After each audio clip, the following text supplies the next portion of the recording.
Captain Day stood in the observation gallery of Prime Station, watching the council chamber below through the transparent floor. His hands were clasped behind his back, his face carefully neutral. Around him, other human observers waited in silence. They all knew what was coming. The rumors had been spreading for weeks. The council chamber was massive, a sphere of polished metal and light that could hold representatives from 847 species. Today, it was full. Delegates floated in their designated zones, some in water-filled bubbles, others in methane clouds, and many in the standard oxygen-nitrogen atmosphere that filled most of the chamber. The diversity was stunning, but Day had seen it many times before. Today he could only feel a cold dread in his stomach. Ambassador Tay sat in Earth's designated zone, surrounded by his small team. The ambassador was an old man, 73 years of service to humanity's place among the stars. His hair was completely white now, but his eyes were still sharp. Next to him, Dr. Hana reviewed data on her tablet, her young face creased with worry. She was Earth's chief xenobiologist, and she had spent 15 years building relationships with other species. Neither of them looked up at the gallery where Day watched. The chamber's central platform began to glow. The council speaker emerged, a towering being from the Vrex Collective. His name was Vex, and his insectoid body gleamed under the lights. 6 limbs moved with mechanical precision as he activated the speaking podium. "The emergency session is called to order," Vex announced, his voice translated instantly into 800 languages. "We gather to address Resolution 4477 regarding the status of species designation human, origin planet Earth, Sol system." Day felt the other humans in the gallery tense. Mira, a young communications officer from his ship, moved closer to him. She was only 25, and this was her first time seeing the council in person. Her hands were shaking. "The resolution has been submitted by the Vrex Collective," Vex continued, "with support from 217 additional species. The matter is simple. Humanity has become a threat to galactic stability. We propose complete isolation." The chamber erupted in sound. Hundreds of species began talking at once, their various forms of communication creating a wall of noise. Vex waited patiently for silence, then continued. "Humans have been part of our community for 47 years. In that time, they have expanded to 73 colony worlds. They have developed weapons technology that rivals our most advanced species. They have interfered in local conflicts, claiming humanitarian reasons. They reproduce at an alarming rate. They are aggressive, unpredictable, and dangerous." Ambassador Tay rose from his seat. His voice, when he spoke, was calm but carried across the chamber. "The council speaker presents opinion as fact. Humanity has followed every law, every regulation. Our colonies are legal under council charter. Our technology development is within permitted bounds, and our interventions have saved lives." Saved lives. Vex's mandibles clicked in what might have been amusement. "You interfered in the Krovan Civil War. You violated the non-interference directive." "We stopped a genocide," Tay replied. 20 million Krovan are alive because we acted. The non-interference directive has exceptions for mass casualties. We followed procedure." Dr. Hana stood up beside the ambassador. "If I may speak," she said softly. The chamber quieted. Many species respected Hana. She had helped cure the Red Plague 15 years ago, saving billions across 40 worlds. "We came to the stars hoping to learn and share. We've contributed our science, our culture, our resources. Why are we being judged for success?"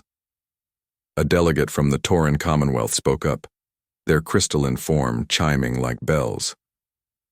"Because you succeed too well, Doctor. You grow too fast.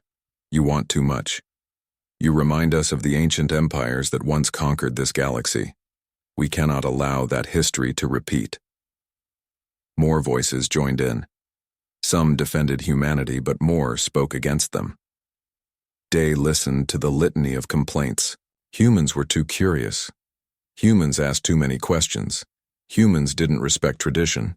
Humans wanted seats on committees they had no business joining. Humans, humans, humans. The debate lasted 3 hours. Ambassador Tay spoke 5 more times, each argument more passionate than the last.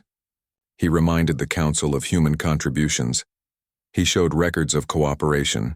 He presented character witnesses from dozens of species. None of it mattered. When the vote was called, Day felt time slow down. The holographic display showed the tally in real time.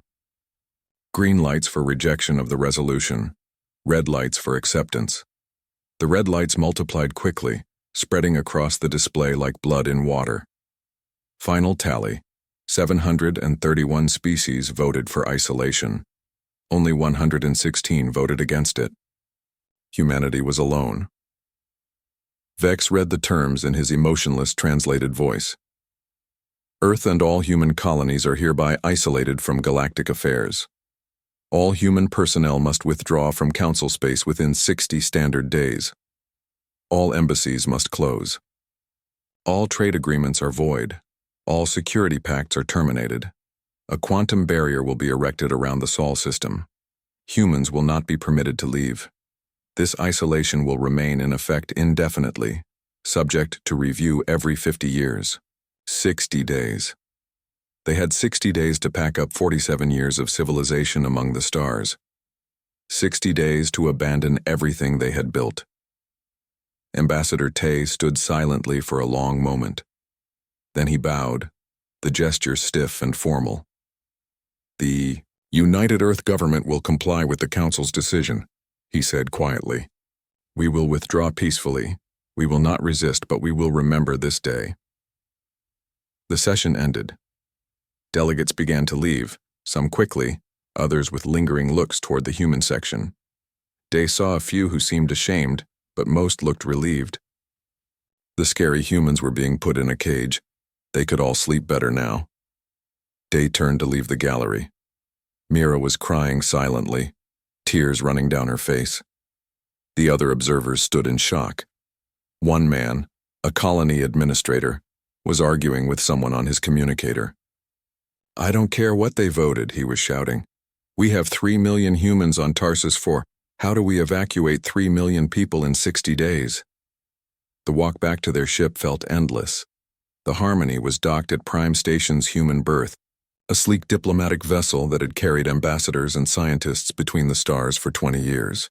Now it would carry the news of humanity's exile. Dr. Hana joined them on the shuttle ride back. She was reviewing the voting records on her tablet, her fingers moving quickly across the screen. Ambassador Tay sat beside her, staring at nothing. Something's wrong, Hana said suddenly. She turned her tablet so Day could see. Look at this. The Krovan voted for our isolation. We saved 20 million of their people, and they voted to exile us. Fear overcomes gratitude, Tay said tiredly. No, that's not it. Hana scrolled through more data. The Mendi voted against us too. We cured the red plague that was killing their species. The Toril, the Hesketh, the Vorn. 12 species that owe their survival to human intervention all voted for isolation. Why? Day looked at the list. He had fought beside Mendi soldiers during the plague crisis. He had shared meals with Toril diplomats. They had seemed like friends. They didn't quarantine us to protect the galaxy, Hana whispered. They did it because they're afraid of what we're becoming. Day looked out the shuttle window at the vast station falling away behind them. Beyond it, space stretched infinite and cold. Somewhere out there was Earth, soon to be cut off from everything beyond its own solar system. Then we'll have to show them, Day said quietly, that their fear was justified. The shuttle docked with the Harmony. Within the hour, they were breaking orbit, heading home to deliver the news that would change everything. Behind them, the Council celebrated their victory. They had contained the human threat. They were safe now. They had no idea what they had just unleashed. The news reached Earth 3 days later. President Yuna sat in the Emergency Command Center deep beneath Geneva, watching the global feed counters climb. 4 billion people had tuned into her address. By the time she finished speaking, it would be 7 billion. She looked into the camera with steady eyes. Her speech had been written and rewritten 20 times, but in the end she had thrown it all away. The people needed truth, not comfort. Citizens of Earth and all her colonies, she began. The Galactic Council has voted to isolate humanity. In 57 days, a barrier will seal our solar system. We have been deemed too dangerous to remain part of the galactic community. She paused, letting the words sink in. We will comply with their decision. We will bring our people home. We will close our embassies peacefully. But we will not forget.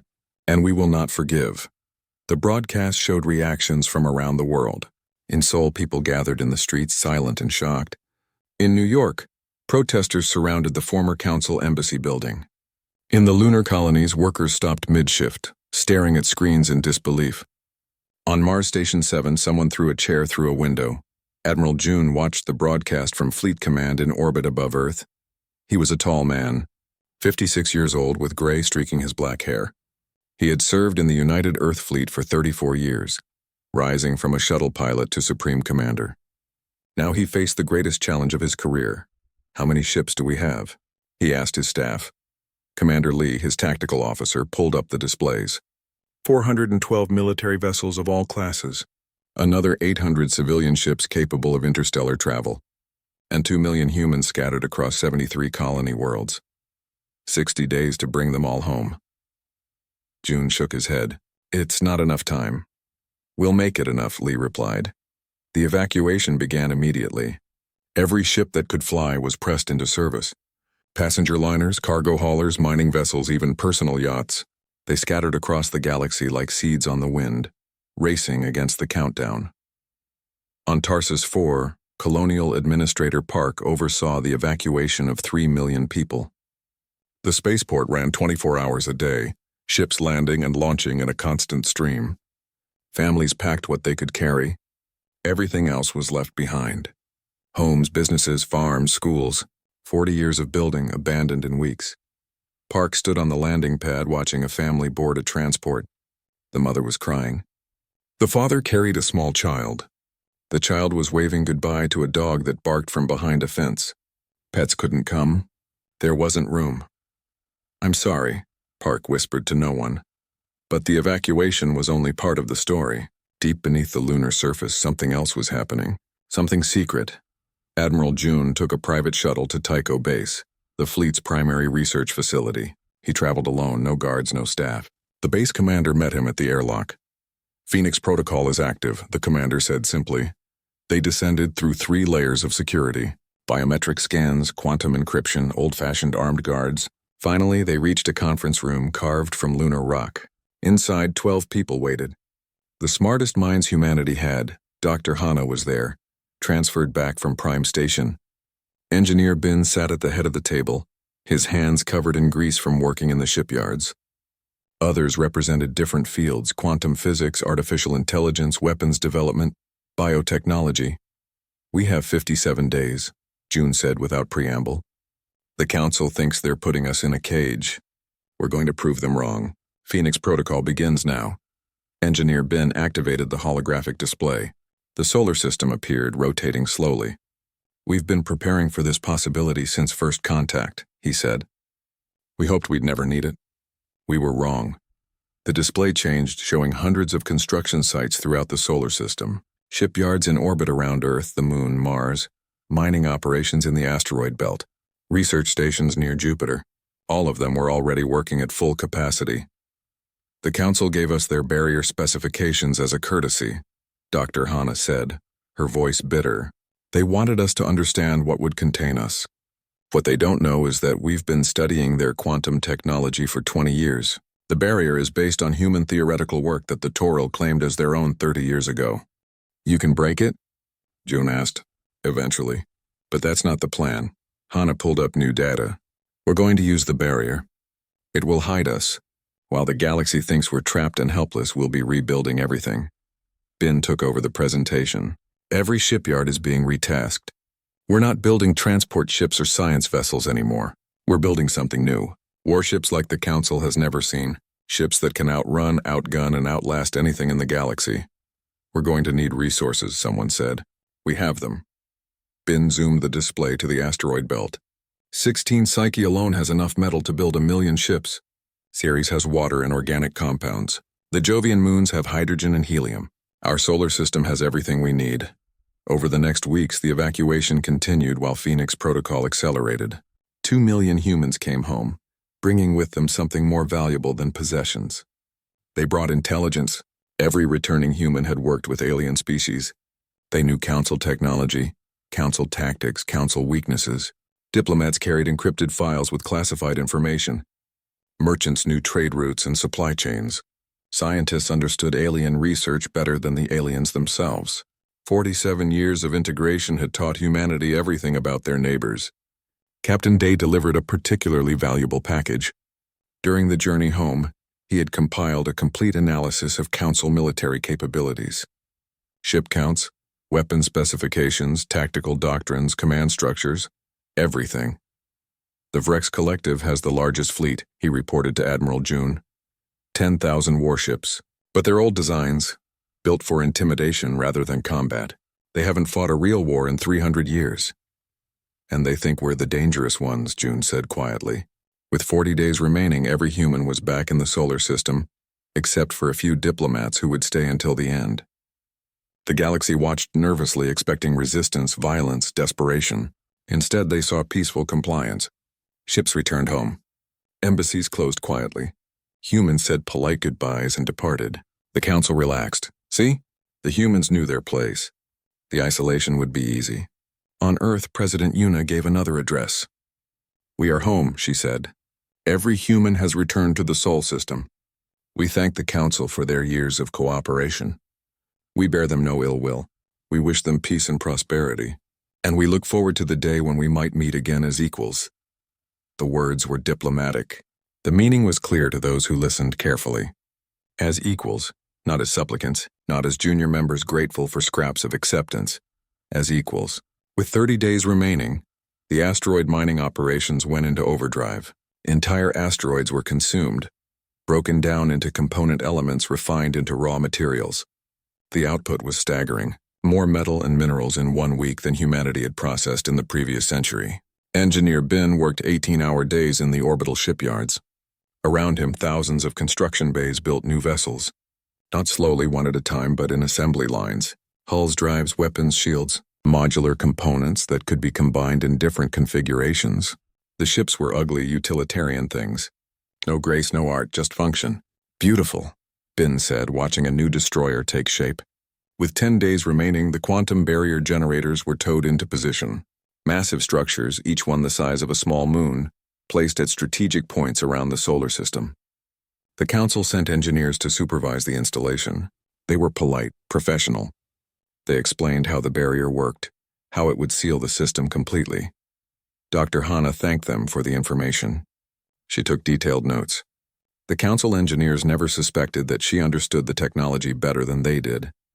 With 1 day remaining, Admiral June stood in Fleet Command looking at the tactical display.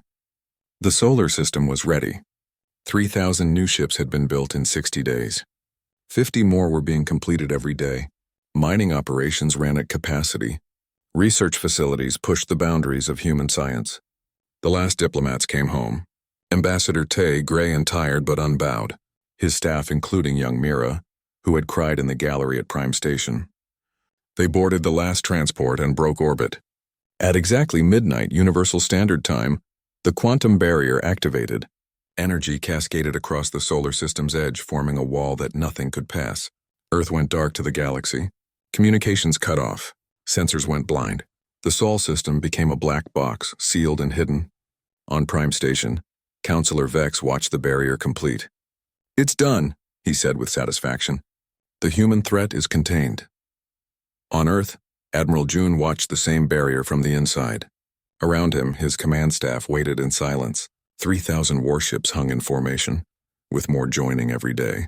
Orbital factories produced weapons and shields. Research teams unlocked secrets the Council had hoarded for centuries. June turned to his officers. They wanted to see what happens when you back humans into a corner. "Let's show them." He took a breath, then gave the order that would change everything. "Begin Operation Breakout." The countdown started. Not to surrender. To freedom. 50 years passed, the galaxy moved on. Trade routes that once included human worlds were rerouted. Council committees that once had human representatives filled those seats with other species. The 73 colonies humanity had built were divided among the council members as spoils. History books mentioned humans as a cautionary tale about aggressive expansion. The Sol system remained dark behind its quantum barrier, silent, sealed, forgotten by most, but not by everyone. Kira worked at the Far Reach Observatory, a remote research station on the edge of council space. She was a Tyrell, her crystalline body reflecting the light of distant stars. She had been a student when the humans were exiled, studying under Dr. Hana for 2 years before the isolation. Those had been the best years of her education. She had voted against Resolution 4477, one of the few Tyrell who did. It had cost her. Better positions went to others. Promotions passed her by. She ended up here, at Far Reach, where the council sent scientists they wanted to forget. Kira didn't mind. The work was honest, and the silence let her think. She was running a routine scan of the galactic barrier network when she noticed something wrong. The quantum signature from the Sol barrier was fluctuating. Tiny variations, barely detectable. She ran the scan again. The fluctuations were getting stronger. "That's impossible," she whispered in her chiming voice. Quantum barriers didn't fluctuate. They were stable by definition. Once established, they remained constant until deliberately deactivated. But the numbers didn't lie. Something inside the Sol system was affecting the barrier from within. She compiled a report and sent it to Council Science Division. 2 weeks later, she received a curt response. Sensor malfunction. Disregard the readings. Recalibrate equipment. Kira recalibrated everything. Ran the scans again. The fluctuations were stronger now. She sent another report, this one more urgent. The response came from Counselor Vex himself. "Stop wasting council resources on phantom readings. Consider this an official reprimand." That told Kira everything she needed to know. Vex knew something was wrong. He was covering it up. She kept scanning, kept recording, watching the barrier slowly weaken from the inside. On Prime Station, Counselor Vex tried to sleep but couldn't. The reports from Far Reach Observatory haunted him. He had suppressed them, silenced Kira, but he couldn't ignore what the data meant. The humans had found a way. He had argued against the barrier from the beginning. Not because he liked humans, but because he understood them. Trapping humans wouldn't contain them. It would give them focus, purpose, a challenge to overcome. But the other council members hadn't listened. They wanted the human problem solved. The barrier seemed perfect. Lock them away and forget about them. Now, 50 years later, Vex's fears were coming true. He accessed the classified monitoring network, the one only council leadership knew existed. Hidden sensors around the Sol system provided basic data through the barrier: energy readings, mass movements, thermal signatures. What he saw made his blood run cold. The thermal signature from Earth's sun had changed. Not the sun itself, but something around it. Something massive was orbiting the star, absorbing its energy. The mass readings from the system had multiplied by a factor of 10. There weren't 8 planets anymore. There were hundreds of artificial structures and the ship count. The sensors could barely track them all. Thousands, tens of thousands. Vex closed the data feed with a trembling limb. If the other counselors saw this, they would panic. Better to keep it quiet. The barrier would hold. It had to hold. 3 days later, it didn't. The barrier collapsed at 847 Universal Standard Time. Not slowly, but in a cascade of exotic particles that lit up sensors across 3 sectors. The quantum field that had sealed the Sol system for 50 years simply ceased to exist. Silence followed. Hours of it. Council ships near the former barrier pulled back, unsure what to do. No orders came from Prime Station. Everyone waited to see what would emerge from the darkness. On the second day, a probe appeared. Small, simple, clearly human design. It drifted toward the nearest council monitoring station and attached itself to the communications array. The message played on every frequency and every language. Admiral Day appeared on the screen. He was old now, impossibly old. His face was lined and weathered, his hair pure white. But his eyes were still sharp, still fierce. He wore the uniform of the United Earth Fleet, medals covering his chest. "This is Admiral Day of the United Earth Fleet, broadcasting to the Galactic Council. The quarantine is over. We're coming out, and we're not asking for permission."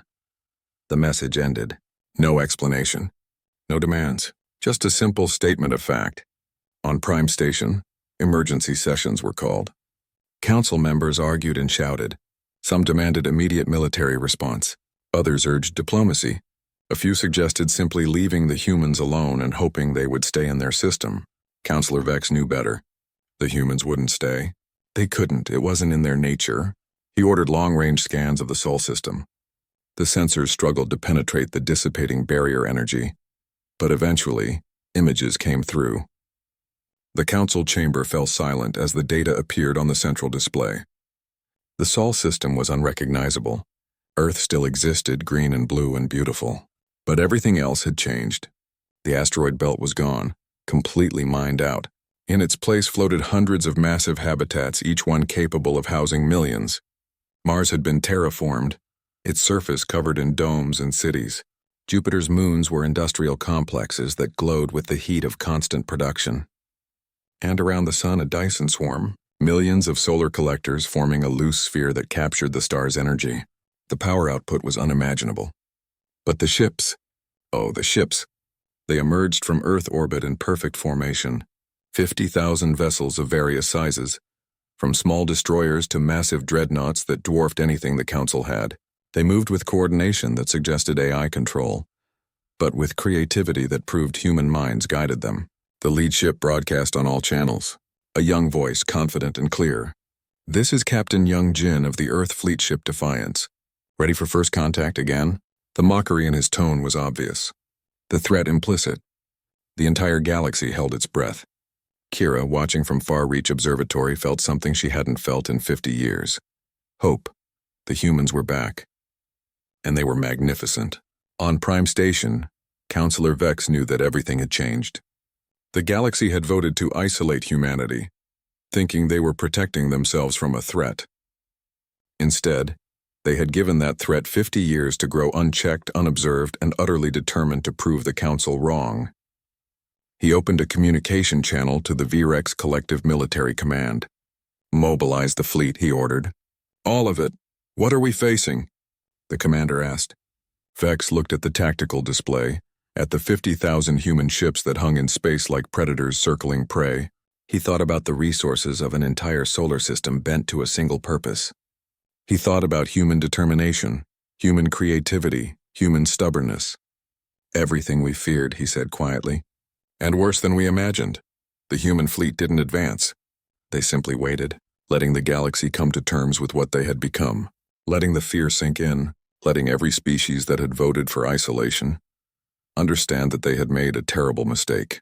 Captain Young Jin sat in his command chair aboard the Defiance, watching the tactical displays. He was 32 years old, born during the isolation. He had never seen an alien in person. Everything he knew about the galaxy came from records, from stories, from the bitter memories of his parents' generation. His father had been on Tarsus 4 when the evacuation happened. His mother had worked on Mars during the construction boom. They had told him what it felt like to be exiled, to be judged and found wanting by species that didn't even try to understand humanity. Now it was his turn to make them understand.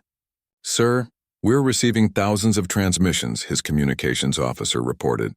"From all over the galaxy. Some are threats, some are warnings. But some," she paused. "Some are welcoming us back." Young Jin smiled. "Good. At least some of them learned something in 50 years. Mark the friendly signals. We'll contact them first. And the threats? Ignore them. For now." He leaned back in his chair. "Let's see what the Council does. If they're smart, they'll talk. If they're not..." He gestured at the fleet surrounding his ship. "Well, we came prepared for that too."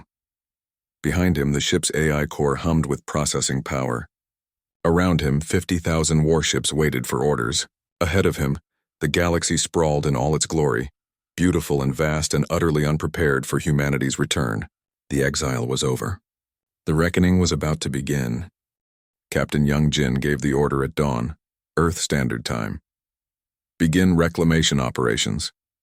The human fleet split into dozens of task forces, each heading toward a different former colony world. No weapons charged, no threats issued. They simply went where humanity had once lived and started coming home. The first was Tarsus IV, the agricultural world that had housed 3 million humans before the exile. Now it was home to the Vrex Collective, who had claimed it as spoils of war. When the human ships entered orbit, the Vrex colonial governor sent a frantic message to Prime Station.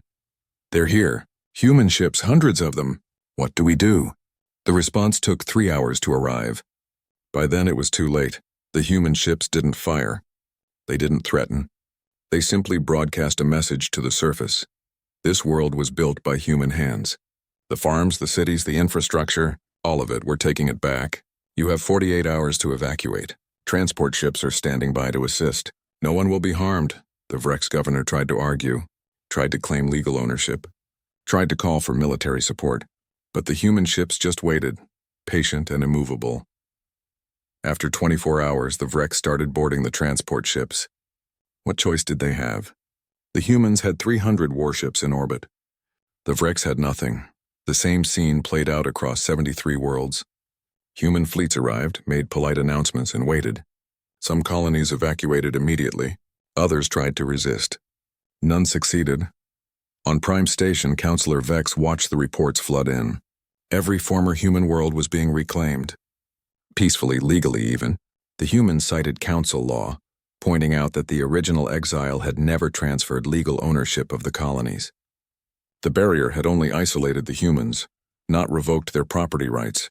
It was technically correct, the worst kind of correct. "We need to respond," Councillor Bryn of the Torn Commonwealth said during the emergency session. "This is an invasion!" "They haven't fired a single shot," another councillor pointed out. "They don't need to. They show up with overwhelming force and demand we leave. That's invasion by intimidation." Vex listened to the arguing for 3 hours before finally speaking. "Mobilize the fleet. We show them that numbers alone don't win wars. We have experience. We have tactics. We have unity." The Vrex collective fleet began gathering. 10,000 warships, the largest military force in the galaxy. They assembled at Staging Point Gamma, a massive space station on the edge of Vrex territory. Crews drilled. Weapons were tested. Battle plans were drawn. General Suho watched the Vrex fleet gather from his command ship, the Reckoning. He was 45 years old, born on Mars during the isolation. His entire life had been preparing for this moment. "They're doing exactly what we predicted," he told his tactical team, "massing their forces for a decisive battle." Classic Vrex doctrine, straight from their training manuals. The same manuals we've been studying for 50 years, his second-in-command noted with a smile. "Exactly." Suho pulled up the tactical display. "They'll come at us in a sphere formation, trying to surround and overwhelm. They've used the same tactic for 300 years because it's always worked. And our response? We show them what happens when you fight an enemy that knows everything you're going to do." The battle began 6 days later at the Tarsus Junction, a strategic point controlling access to 12 systems. The Vrex fleet arrived in perfect formation, 10,000 ships moving as one. Their commander, Fleet Marshal Kren, broadcast a challenge to the human forces. "You are outnumbered. Surrender now and we will show mercy." Captain Young Jin, commanding the human vanguard, responded calmly. "You have 10,000 ships. We have 5,000. Your math is correct, but your conclusion is wrong. This is your last chance to withdraw. You are arrogant children playing with weapons you don't understand. We're the children you locked in a room with all your blueprints and 50 years of motivation. This is going to hurt." The Vrex fleet advanced. The sphere formation expanded, trying to envelop the human ships. It was a beautiful maneuver executed perfectly. It didn't matter. The human ships didn't try to avoid the envelope. They accelerated directly into it. But as they moved, they flickered, seeming to jump short distances without moving through the space between. Quantum displacement drives, technology the Council didn't know humanity had.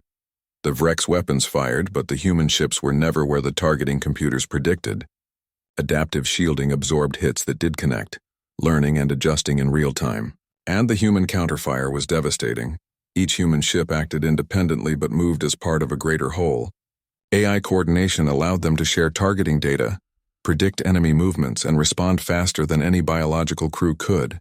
But human commanders guided the strategy, adding the creativity and unpredictability that pure AI couldn't match. The battle lasted 6 hours. When it was over, 9,847 Vrex ships were disabled or destroyed. Only 23 human ships were lost. The numbers were impossible. The outcome was undeniable. Fleet Marshal Kren, his flagship crippled and drifting, sent a message to Prime Station. Just 2 words, they're unstoppable. On Earth, Admiral Day watched the battle reports from his retirement home in the mountains. He was 102 years old now, confined to a wheelchair, but his mind was as sharp as ever. He had planned this campaign 50 years ago, and it was unfolding exactly as he predicted. His aide, a young officer named Kai, read the casualty reports. 23 ships lost, 412 crew killed. The Vrex losses are catastrophic. Any civilians caught in the fighting? Day asked. None, sir. General Suho made sure the battle happened in empty space, away from inhabited worlds. Day nodded. Good, we're not monsters. We're just tired of being treated like we are. The galaxy reeled from the battle. 10,000 ships defeated by 5,000. The Vrex Collective, the most powerful military force in Council space, broken in a single engagement. Counselor Vex sat in his private chambers watching the aftermath footage. The technology the humans displayed was 50 years ahead of anything the Council had. Maybe more. The quantum drives, the adaptive shields, the AI coordination, all of it was revolutionary. Or rather, it was human. And that's what made it terrifying.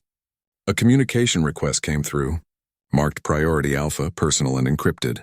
Vex accepted it. Ambassador Nari appeared on the screen.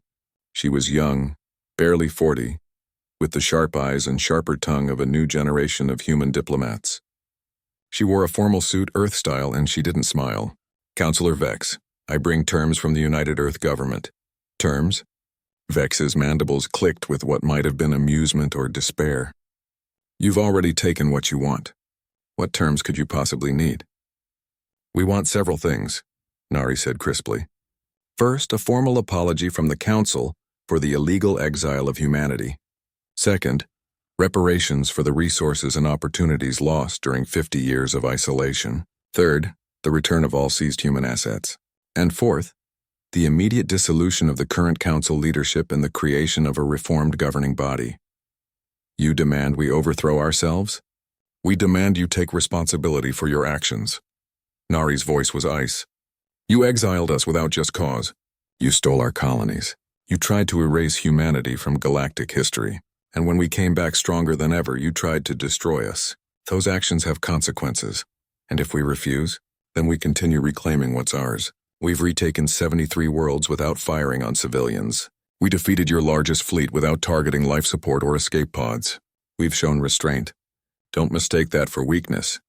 Vex studied the young human. She reminded him of Ambassador Tay, the old man who had pleaded humanity's case 50 years ago. But where Tai had been diplomatic and conciliatory, Nari was hard and unyielding. Your Ambassador Tay was a good man, Vex said quietly. He tried to find peace. Ambassador Tay died 15 years ago, Nari replied. He spent his last years watching his life's work be destroyed by your vote. We're not looking for peace anymore, Counselor. We're looking for justice. Justice or revenge? There's a difference? Nari cut the transmission. Vex sat in silence for a long time. Around him, Prime Station hummed with activity. Emergency meetings, military briefings, diplomatic back channels. Everyone trying to figure out how to deal with a humanity that wouldn't be ignored anymore. On the Defiance, Captain Young Jin received new orders. The reclamation was complete. All 73 colony worlds were back under human control. Now came the hard part. We're going to Prime Station, he told his crew. Not as attackers. As representatives. We're going to sit in that council chamber, in the seats our grandparents were forced to leave, and we're going to make them listen. His communications officer looked worried. Sir, they might try to arrest us. Or worse, Young Jin smiled. They might try, but we'll have 50,000 ships in orbit. I think they'll choose to listen instead. The human fleet began moving toward Prime Station. Behind them, 73 worlds began rebuilding. Human colonists returned to homes they had left 50 years ago. Gardens were replanted. Cities were reopened. Children played in streets their grandparents had walked. And across the galaxy, species that had voted for humanity's exile watched nervously. 14 species in particular, the ones who had opposed the humans despite owing their survival to them, sent secret messages, apologies, explanations, pleas for understanding. General Suho read the messages and forwarded them to Earth for President Jiho's consideration. He didn't make recommendations. That wasn't his job.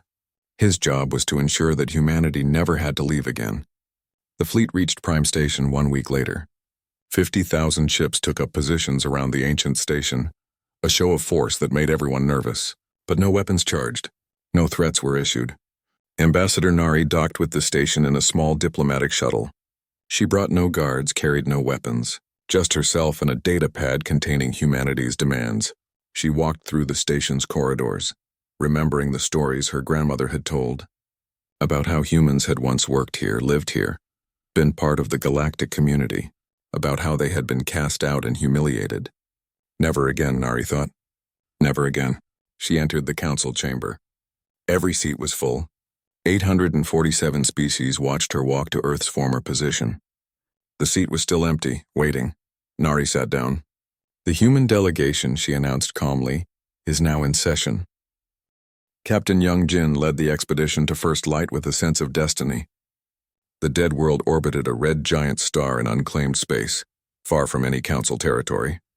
50 years ago, a human archaeological team had been working there when the exile order came. They had packed their equipment and left, taking only their personal notes. Those notes had been stored in Earth's archives, forgotten during the chaos of isolation.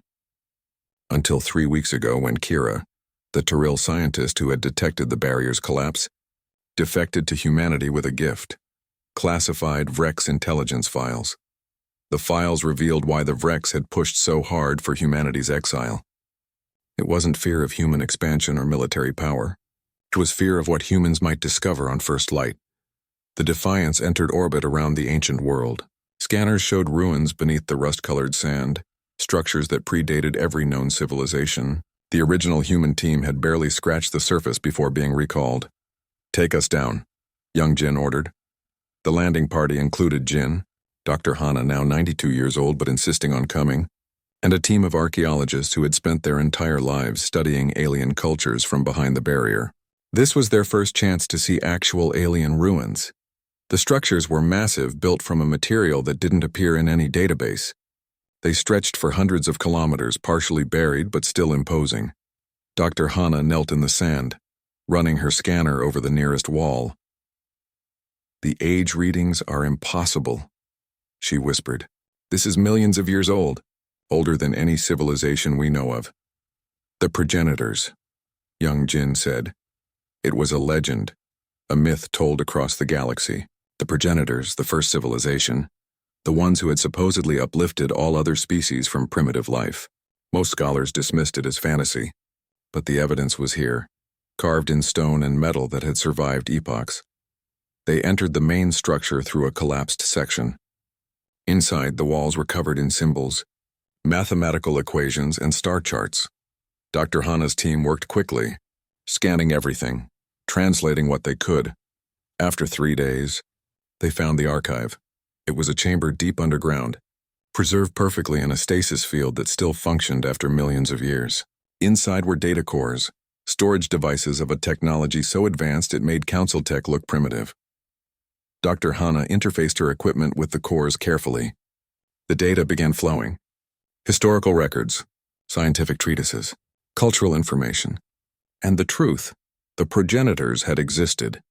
They had been real, and they hadn't uplifted other species. They had created the conditions for life to evolve naturally, then watched from a distance as various species developed intelligence. Most species needed help, genetic adjustments, technological gifts, careful guidance, the uplift protocols that every known civilization had received. But some species evolved naturally without intervention. They were rare, appearing once every few million years. And according to progenitor records, these natural species were special. They had potential the uplifted ones lacked. Humanity was a natural species. "That's why we're different," Dr. Hana said, reading the data with trembling hands. "We evolved without help. Our aggression, our curiosity, our need to explore and expand. These aren't flaws. They're features. They're what natural evolution produces." "And the Vrex knew this?" Young Jin asked. Hana pulled up more files. "The Vrex discovered these ruins 300 years ago. They found the same records we're seeing now, and they learned something that terrified them."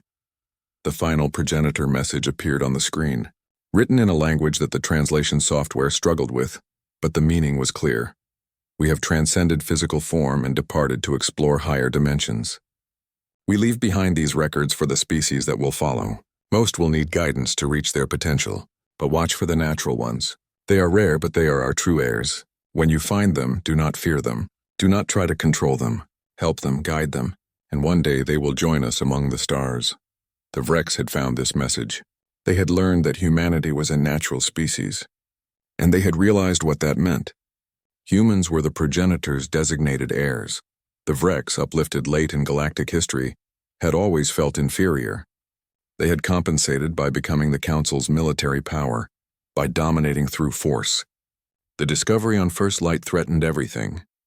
If humanity was the natural heir to the progenitors, then the Vrex were just another uplifted species, no more special than anyone else. So they had orchestrated the exile. They had convinced the Council that humanity was dangerous, aggressive, uncontrollable. They had used fear and propaganda to turn the galaxy against its own future. "We need to show this to everyone," Dr. Hanna said.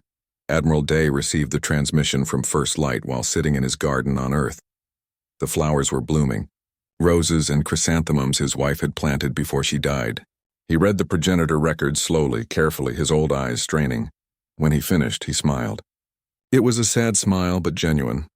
"So that's what they were afraid of," he said to Kai, who stood nearby. "Not what we were. What we could become." "What should we do with this information?" Kai asked. "Broadcast it. Everyone should know the truth." The transmission went out on every frequency to every species in the galaxy. The progenitor records complete and unedited. The truth about natural species versus uplifted ones. The revelation that the Vrex had lied and manipulated the Council for centuries. The reaction was immediate and explosive. 400 species demanded an emergency council session. The Vrex tried to claim the records were fake, but their own historical archives confirmed the discovery. They had known. They had covered it up. On Prime Station, Councillor Vex sat in the council chamber watching his political career collapse. Around him, councillors shouted accusations. The Tauran demanded his arrest. The Mendi called for Vrex expulsion from the council. Even species that had supported the human exile turned against him. Ambassador Nari sat in Earth's seat watching calmly. She didn't gloat, didn't smile, just waited. When the shouting finally died down, she stood. "The United Earth government does not seek vengeance against the Vrex collective," she said clearly. "We seek reform. The council as it exists is broken. It can be manipulated. It makes decisions based on fear rather than justice. This must change." "And you think you should lead this reform?" a councillor challenged. "No, we think everyone should." Nari activated a holographic display. "We propose a new council structure. Equal representation for all species regardless of military power or economic strength. Transparent voting, public records, and most importantly, a charter of rights that cannot be overridden by majority vote. No species can be exiled without just cause and due process." "You want to rebuild the entire galactic government?" Vex asked quietly. "We want to fix what's broken, and we're willing to help." The debates lasted for weeks. Some species resisted the changes. Others embraced them. Slowly, painfully, a new structure emerged. The reformed Galactic Union, built on principles of equality and justice rather than fear and control. Councillor Vex resigned. He faced trial for his role in the conspiracy, but Ambassador Nari argued for leniency. "Punishing him doesn't undo the past," she said. "Let him live with what he did." "That's punishment enough," the tribunal agreed. Vex was stripped of his position, but allowed to return to his homeworld. He left Prime Station a broken man, his mandibles clicking softly in what might have been regret. Admiral Day lived to see the new council's first session. He watched from Earth via holographic feed, too frail to travel. President Jiho represented humanity in person, along with Ambassador Nari and Captain Young Jin. The chamber looked the same, but everything felt different. The seats were arranged in concentric circles now, no species higher than others. The voting was public and recorded. And in the center, where the old speaker's platform had been, stood a monument. A simple stone pillar inscribed with the progenitor's final message in 847 languages. Admiral Day watched the proceedings with tears in his old eyes. Kai sat beside him, ready to help if needed. "We did it," Day whispered. "We came back. We didn't let them break us." "You did it, sir," Kai said gently. You and everyone who refused to give up. No, humanity did it. Every person who worked in the shipyards, who mined the asteroids, who kept hoping when hope seemed stupid. They did it. The new council's first act was to formally apologize to humanity for the exile. President Jiho accepted the apology with grace, but her words carried weight. We accept your apology, but we will not forget. The exile taught us that we cannot rely on others' goodwill for our survival. We will remain strong, we will remain vigilant, and we will never again allow anyone to tell us we don't belong among the stars. Dr. Hana, using a cane but still sharp, presented her complete findings on the progenitor archives to the scientific community. She gifted the data freely, making it available to all species. Research teams from across the galaxy began collaborating, unlocking secrets that had been hidden for millions of years. The technology sharing was revolutionary. Humans contributed their advances in AI and quantum mechanics. Other species shared biological adaptations and energy manipulation techniques. The galaxy entered a golden age of scientific discovery. Captain Young Jin was appointed as Earth's permanent representative to the reformed Galactic Union. He stood in the chamber during the first full session, looking around at the hundreds of species who had once voted to exile his people. 50 years ago, he said, you decided humanity was too dangerous to remain among you. You were right. We are dangerous. We're dangerous to lies, to injustice, to the idea that might makes right. We're dangerous because we don't accept limits others try to impose on us. And yes, that makes you uncomfortable. Good. Comfort breeds stagnation. Discomfort breeds growth. He paused, letting the words sink in. But we're also hopeful. We believe in cooperation. We believe in lifting each other up. We proved that during the exile. Instead of breaking, we built. Instead of seeking revenge, we seek partnership. We're not here to dominate you. We're here to work with you, to show you what the progenitors knew. That natural evolution and guided development both have value. That together we're stronger than apart. The chamber was silent. Then slowly approval sounds began. Chimes from the Tyrell. Harmonic hums from the Mendi. Clicks from the Hesketh. Not all species joined in, but enough did. Kira, sitting in the Toral delegation, chimed loudly. She had found her way home too. Accepted back by her people as a hero for defecting with the intelligence that led to First Light. She caught young Jin's eye and flickered her crystalline body in approval. Admiral Day died 3 months later, peacefully in his sleep. He was 105 years old. His funeral was attended by representatives from 200 species. Even some Vrex came, paying respects to the man who had defeated them but never hated them. His final words, recorded in a message for future generations, were simple. The galaxy voted against Earth, expecting submission. They got revolution. They tried to cage humanity, forgetting that humans had spent their entire history breaking cages, and in the end they learned the most important lesson about humanity. We don't seek dominance. We seek the stars, and we won't let anyone tell us we can't reach them. President Jiho stood at the memorial service in Seoul, where a statue of Admiral Day had been erected. Young Jin stood beside her along with Dr. Hana, leaning on her cane but unbowed. He believed in us, Jiho said to the crowd of millions. When everyone else said we were finished, he believed we could come back. Not through conquest, but through perseverance. Not through hate, but through determination. He was right. The galaxy had changed. Humanity had changed it. Not by force, though they had the power. Not by deception, though they had learned the truth. But by simply refusing to accept that their story was over. Trade routes reopened, including Earth now. Cultural exchanges resumed. Human students studied on alien worlds. Alien students came to Earth. The scars of exile faded slowly, replaced by new relationships built on mutual respect rather than fear. On First Light, an international research station was established. Teams from 100 species worked together, uncovering more progenitor secrets. Dr. Hana led the project until her death at age 98, training a new generation of scientists who would continue the work. The reformed Galactic Union thrived. Decisions were made transparently. Disputes were settled fairly. And when new species were discovered, they were welcomed as equals, not judged by how they had evolved. Young Jin served as Earth's representative for 40 years. He watched the galaxy transform from a place of suspicion and fear to one of cooperation and hope. He married a Toral scientist, their union blessed by both species. Their children were the first truly galactic generation, comfortable among any species. When he retired, he gave his final address to the council.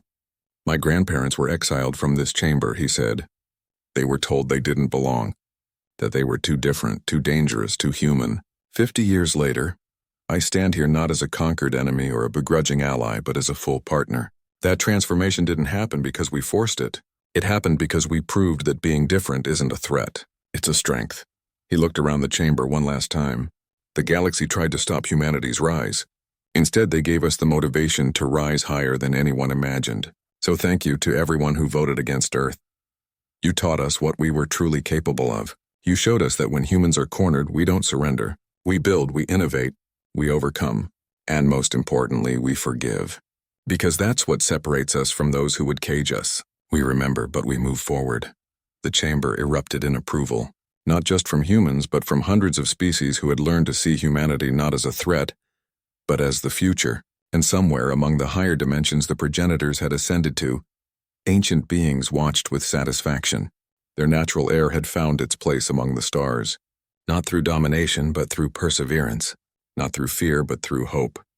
Humanity had been tested, and humanity had proven worthy. The galaxy voted against Earth and unleashed humanity's wrath. But that wrath wasn't destruction. It was determination. It was the unstoppable will to survive, to thrive, to reach for the impossible and make it real. They had tried to cage the stars. They had failed, because humans don't just reach for the stars, they become them.